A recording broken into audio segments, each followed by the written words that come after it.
తెలంగాణ, ఆంధ్రప్రదేశ్ రాష్ట్రాలలో శాసనసభ సీట్లు పెంచాలని చెప్పి ఆంధ్రప్రదేశ్ రాష్ట్ర విభజన చట్టంలో సెక్షన్ 26లో పొందుపరిచినట్టు విధంగా మరి పెంచాలి. కేంద్ర ప్రభుత్వము పెంచడం లేదు, దాన్ని ఆదేశించాలని చెప్పి ప్రొఫెసర్ పురుషోత్తం రెడ్డి గారు సుప్రీంకోర్టులో కేసు వేయడం జరిగింది. అది చాలా సంవత్సరాల క్రితం వేశారు వారు. అయితే వారు వేసిన కేసులో జమ్మూ కాశ్మీర్లో రాష్ట్ర విభజన జరిగి కేంద్ర పాలిత ప్రాంతాలుగా ప్రకటించిన తదనంతరము ఆ జమ్మూ అండ్ కాశ్మీర్లో సీట్లు పెంచారు. ఆ విధంగానే ఆంధ్రప్రదేశ్, తెలంగాణ రాష్ట్రాలకు కూడా పెంచాలని చెప్పి వారు వేసినటువంటి కేసును చాలా సుదీర్ఘంగా సుప్రీంకోర్టు నిన్న తీర్పిచ్చి మరి తిరస్కరించడం జరిగింది. అయితే నిన్న తిరస్కరించిన తర్వాత చాలామంది అసలు తెలుగు రాష్ట్రాల్లో పట్ల డీలిమిటేషన్ జరగదు, సీట్లు పెంపకం జరగదేమో అని అనుమానాలు చాలామంది వ్యక్తపరుస్తున్నారు. అయితే నిన్న సుప్రీంకోర్టు ఇచ్చినటువంటి తీర్పులో సెక్షన్ 26లో ఆంధ్రప్రదేశ్ రాష్ట్ర విభజన చట్టంలో subject to the provisions in article 170 sub class 3 అని పొందపరిచారు. ఆర్టికల్ 170 సబ్ క్లాస్ 3 ఏం చెప్తుందంటే 2026 తర్వాత జరిగేటువంటి సెన్సస్ జనగణన దృష్టిలో పెట్టుకొని డీలిమిటేషన్ జరగాలి అని రాజ్యాంగంలో ఉంది. కాబట్టి 2026 చాలా దూరంలో లేదు, అతి సమీపంలో, వచ్చే సంవత్సరమే 2026.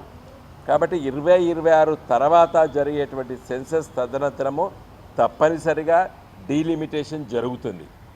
కాబట్టి అప్పుడు జరిగినప్పుడు సెక్షన్ 26 తప్పనిసరిగా అమలు చేయక తప్పదు కేంద్ర ప్రభుత్వానికి. కాబట్టి ఈ తీర్పు చాలా ఆలస్యంగా వచ్చింది.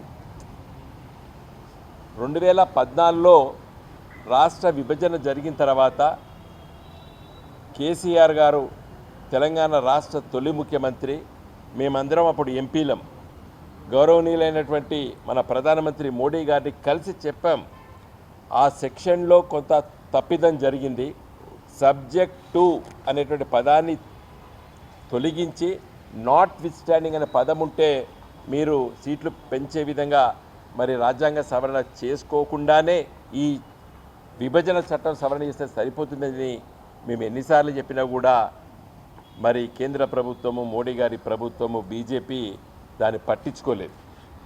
కాబట్టి ఆలస్యం అయిపోయింది. ఇదివరకు ఎన్నడో జరగవలసినటువంటి సీట్లు పెరగవలసింది జరగలేదు. కాంగ్రెస్ పార్టీ కూడా రాష్ట్ర విభజన చట్టం మరి దాన్ని బిల్లు రూపంలో పెట్టినప్పుడు ఈ తప్పిదం ఉందని చెప్పి కూడా ఆనాడు మేము దృష్టికి తీసుకొచ్చినాం. కానీ వాళ్ళు కూడా పట్టించుకోలేదు. వారు చేసిన తప్పిదనం, కాంగ్రెస్ పార్టీ ఆ రోజు బిల్లులో నాట్ విత్ స్టాండింగ్ అనే పదాన్ని బదులు సబ్జెక్టు అనేసరికే ఈ సమస్య అంతా వచ్చింది. ఏదేమైనప్పుడు కూడా 10 సంవత్సరాలు అయిపోయింది. తప్పనిసరిగా 2026 తర్వాత జనగణన అంటే సెన్సస్ జరుగుతుంది. ఇప్పుడే కేంద్ర ప్రభుత్వం ప్రకటించింది. 1 మార్చ్ 2027 నాడు మరి ప్రారంభమై ఒక 5-6 మాసాల్లో పట్టే కంప్లీట్ అయిపోతే 2028లో జరగబోయేటువంటి మన రాష్ట్ర శాసనసభ ఎన్నికలు, 2029లో జరగబోయేటువంటి పార్లమెంటు ఎన్నికల్లో తప్పనిసరిగా మరి డీలిమిటేషన్ జరుగుతుంది. సీట్లు పెంపకం చేయక తప్పదు కేంద్ర ప్రభుత్వానికి.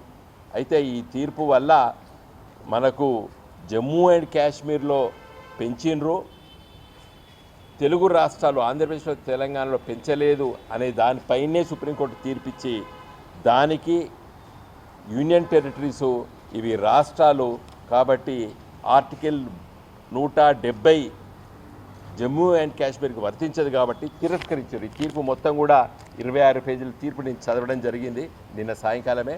కాబట్టి మరి జనగణన అంటే 2026 తర్వాత జరగబోయేటువంటి మరి సెన్సస్ తర్వాత కేంద్ర ప్రభుత్వం డీలిమిటేషన్ వేయక తప్పదు. తర్వాత అదేవిధంగా ఈ రాష్ట్ర విభజన చట్టంలో పొందుపరిచినట్టు సీటు పెంపకం చేయక తప్పదు. మరి మహిళా రిజర్వేషన్ చట్టం కూడా వచ్చింది. దాంట్లో కూడా సెక్షన్ 5లో జనగణన జరిగిన వెంటనే మరి మహిళలకు కూడా 33% రిజర్వేషన్లు ఉంటాయని చెప్పి ఇప్పటికే రాజ్యసభ, లోకసభ మరి పాస్ చేసింది. రాష్ట్రపతి దాన్ని ఆమోదం చేశారు.